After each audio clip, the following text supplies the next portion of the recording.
కాంగ్రెస్ పార్టీకి చెందిన paid workers social media వేదికగా బీఆర్ఎస్ పార్టీ నాయకులపై వ్యక్తిగతంగా దూషణలకు పాల్పడుతున్న అంబటి రమేష్పై చర్యలు తీసుకోవాలని రాజానగరం ప్రజలు మూకుమ్మడిగా ఎమ్మెల్యే క్యాంపు కార్యాలయం ముట్టడి చేయడం జరిగింది.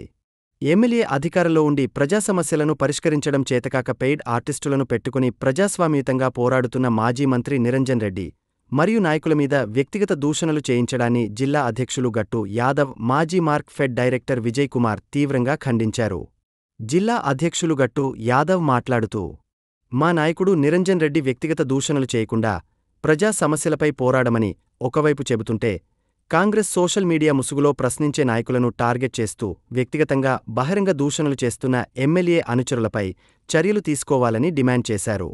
కవ్వింపు చర్యలకు పాల్పడుతున్న పెయిడ్ ఆర్టిస్టులను ఎమ్మెల్యే ప్రోత్సహించడం ఎంతవరకు సమంజసమని అన్నారు. స్వయంగా మాజీ మంత్రి సింగరెడ్డి నిరంజన్ రెడ్డి నాయకులం కలిసి జిల్లా ఎస్పీకి ఫిర్యాదు చేయడం జరిగింది అని, ఎస్పీ సంయమనం పాటించండి అని చెప్పడంతో వారిపై గౌరవముంచి బీఆర్ఎస్ మౌనంగా ఉంటే కాంగ్రెస్ వారు రెచ్చగొట్టే వ్యాఖ్యలు చేసిన చట్టపరమైన చర్యలు తీసుకోకపోవడం శోచనీయమని అన్నారు.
వీడొక్కడే పని చేయాలి. ఇప్పుడు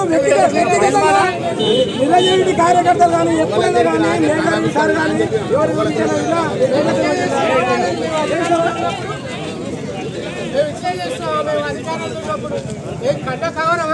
మాజీ మంత్రిని పట్టుకొని వాడు చిల్లర మాటలు మాట్లాడితే పోలీసులు మీరు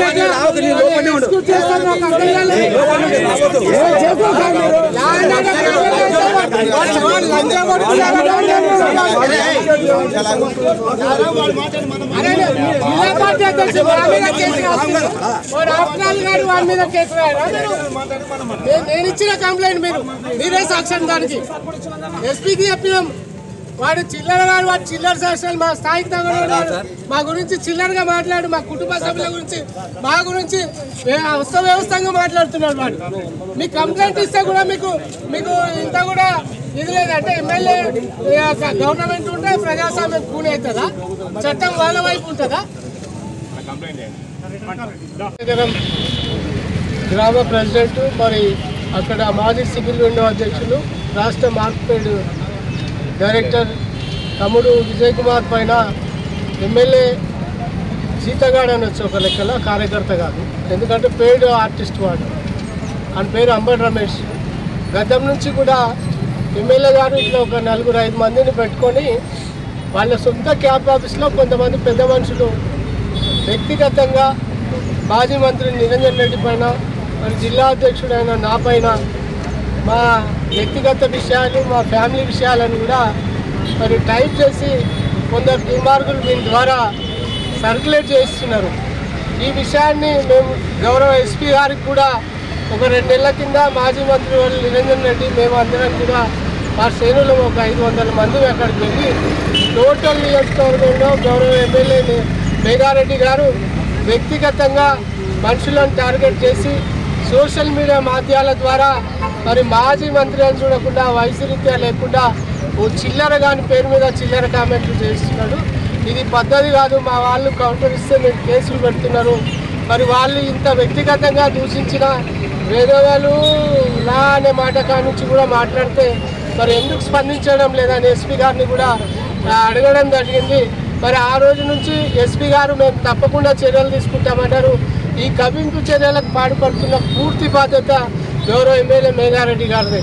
ఎందుకంటే కేవలం ఈ బీసీ నాయకులనే టార్గెట్ చేయడం, అందులో ప్రతిపక్షంలో కీలకంగా ప్రజల మధ్యలో ఉండి ప్రభుత్వాన్ని ప్రశ్నిస్తున్నటువంటి ఏ వ్యక్తులైనా కానివ్వండి, మా శ్రీధర్ కానివ్వండి, నేను కానివ్వండి, విజయ్ కానివ్వండి, అశోక్ కానివ్వండి, ప్రశ్నిస్తే తప్పైంది. మేము అడుగుతున్నది ప్రజా సమస్యలను అడిగినాం కానీ నీ ఇంట్లో ఉన్న వ్యక్తిగత చెంచాగాల గురించో నీ ఇంటి విషయమో నీ కాంగ్రెస్ పార్టీ విషయంలో మేము ఎన్నడూ కూడా అడగలేదు. మీరు ఇస్తారన్న హామీలు ఏమైనాయి, నువ్వు చెప్పిన మాటలు ఏమైనా అని చెప్తే ఇవాళ వ్యక్తిగతంగా మమ్మల్ని మా కుటుంబాన్ని మా ఇంట్లో ఆడవాళ్ళ పేర్లతో సహా కూడా వాడి నీచంగా పోస్టింగ్లు పెట్టడం జరిగింది. సాక్షాత్తు నా పైన ఏదో పాతవి ఉంటే అవి తీసి కేసు చేయడం జరిగింది. నా కొడుకు ఒకరోజు ఫోన్ చేసి ఎందుకురా మా నాన్నని ఇట్లా అన్నామని చెప్తే వాడు నా కొడుకుని రెచ్చగొట్టడం వల్ల వాడు చిన్న మాట అంటే పోలీసు వాళ్ళు నా మీద నా కొడుకు మీద కేసు చేసి తప్ప వాడి మీద నేను ఒక పిటిషన్ ఇచ్చి దాదాపు 2 నెలలు అవుతుంది. మరి పోలీసు వాళ్ళు వీనికి కొమ్ము కాస్తున్నట్లా వీళ్ళకు జీతం చేస్తున్నట్లా మరి ఎమ్మెల్యే పోతుపాలం ఉందా అని సందర్భంగా పోలీసు వారిని నేను ప్రశ్నిస్తున్నా. ప్రజాస్వామ్యంలో చట్టం అనేది అందరికీ ఒకే రకంగా ఉంటుంది. మరి ఒకడు ప్రతిపక్షంలో ఉంటే మాట్లాడకూడదని లేకపోతే గెలిచిన వాడు ఏం దిక్కినా నడుస్తుంది అనేది రాజ్యాంగంలో ఎక్కడైనా రాసి ఉంటే నేను తప్పకుండా దానికి బైండ్ ఓవర్ అవుతాం. ఖబర్దార్ మేఘారెడ్డి, నీవు నీ చెంచగాళ్ళు మమ్మల్ని బెదిరిస్తే బెదిరిపోం, మేము తప్పకుండా ఉద్యమిస్తాం. ఇవాళ గ్రామంలో అందరు పెద్ద మనుషులు అంబటి రమేష్ను పిలవడం జరిగింది. ఇది ఊర్లో సంస్కృతి మంచిది కాదు, నీవు వచ్చి ఇక్కడ దేవాలయం దగ్గర మాట్లాడంటే నీ క్యాంప్ ఆఫీస్లో కూర్చొని వాడు నీవు రాండిరా లంజా కొడుకున్నారా క్యాంప్ ఆఫీస్కి వస్తే చూసుకుంటాం బీఆర్ఎస్ నా కొడుకున్నారా అని చెప్పి వాడు స్పీకర్ ఫోన్లో మాట్లాడడం జరిగింది. దానికి అనుగుణంగానే ఇవాళ క్యాంప్ ఆఫీస్కి వచ్చి చేరుకున్నాం బిడ్డ. ఇవాళ నీవు వాని మీద చర్యలు తీసుకోకపోతే ఖచ్చితంగా వేలాది మందితో నా బీఆర్ఎస్ కార్యకర్తలు నాయకులు మా కుటుంబ సభ్యులతో సహా నీ ఎమ్మెల్యే క్యాంప్ ఆఫీస్ని ఇంటిని ముట్టనిస్తామని ఈ సందర్భంగా హెచ్చరిస్తున్నాం. అదేవిధంగా పోలీసు వారు కూడా మరి ధర్మం న్యాయం కాపాడాల్సిన వాళ్ళు మీరు ఒక పక్షాన ఉండరాదు. మీరు కేవలం న్యాయం ఏందో ధర్మం ఏందో మీరు విచారణ చేయండి. తప్పకుండా ఎవరు తప్పులు చేస్తే వాళ్ళ మీద కేసులు చేయాలి తప్ప మీరు కొమ్ముగా అవుతూ మీరు ఎమ్మెల్యే అంటే ఏదో రాష్ట్రపతిలో లేకపోతే సుప్రీంకోర్టు జడ్జి కాదు. మరి ఎవరికైనా ఒకటే న్యాయం భారతదేశంలో. ఎమ్మెల్యే తప్పు చేసినా పాలేరు తప్పు చేసినా ఒకటే శిక్ష ఉంటుంది కనుక దీని మీద స్పందించాలని గౌరవ ఎస్పీ గారికి కూడా నేను డిమాండ్ చేస్తున్నాను. ఈరోజు వ్యక్తిగతంగా 10th డిబార్ అయినోడు చిట్టీలు కొట్టినోడికి మార్కెట్ డైరెక్టర్ ఎట్లా ఇచ్చిండు మాజీ మంత్రి అని చెప్పి ఈ రకంగా చిట్టీలు కొట్టినోడు డిబార్ కొట్టినోడు వాడు వీడు లఫంగా వెలవగాడు ఈ ఏంది ఇంకోటి శాల్వాలు కప్పుకునేటోడు ఇట్లా దాదాపు 8 సార్లు అయిపోయింది. రాజనగరంలో కలుషిత వాతావరణం ఉండవద్దు. మేము కూడా దాదాపు 10 ఏళ్ళు రాజకీయం అధికారంలో ఉన్నాం. అధికారంలో ఉండి కూడా ఎప్పుడు కూడా కలుషిత రాజకీయాలకు మేము ప్రోత్సహించలే.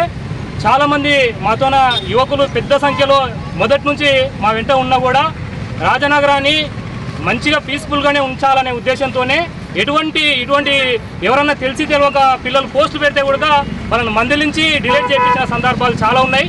కానీ వ్యక్తిగతంగా ఇప్పటికీ మేము చాలాసార్లు వాళ్ళ పార్టీ అధ్యక్షులకు కూడా మా అధ్యక్షుల వారి నుంచి రాజనగరం గ్రామ పార్టీ అధ్యక్షులకు వాళ్ళ ముఖ్య లీడర్లకు అందరికీ కూడా సమాచారం ఇస్తే వాడు మా మాట వినడు, వాడిని మీ ఇష్టం ఏమైనా చేసుకోండి అనే స్థితికి వచ్చింది. లాస్ట్కు వచ్చినాక ఈరోజు గ్రామంలో అందరు కలిసి ఇట్లా కాదు మాట్లాడదామని చెప్తే గుడికాడికి గుడికాడికి రమ్మనంటే అందరం కలిసి గుడికాడికి వచ్చినాం. గుడికాడికి వస్తే గుడికాడ కాదురా ఎమ్మెల్యే క్యాంప్ ఆఫీస్ కాడ రండి, ఏదో మీదేందో చూసుకుంటామని చెప్పిండు.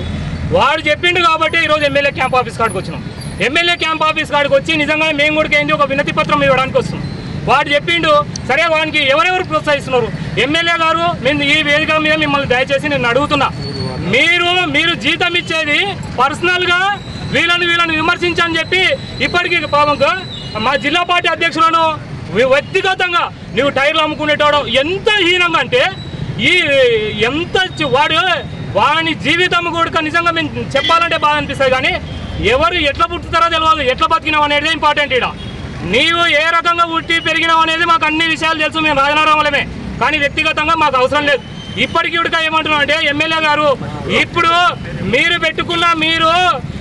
పెట్టుకున్న ఆయనకు జీతం ఇచ్చుకుంటా మా మీద వ్యక్తిగతంగా విమర్శలు చేయడానికి, మా బీసీల మీద ఒక బీసీ కుక్క కావాలి కాబట్టి నువ్వు వ్యక్తిగత విమర్శలు చేయడానికి మా మీద జీతం ఇచ్చి పెట్టుకున్నావా అని చెప్పి నేను ఈ రకంగా అడుగుతున్నా.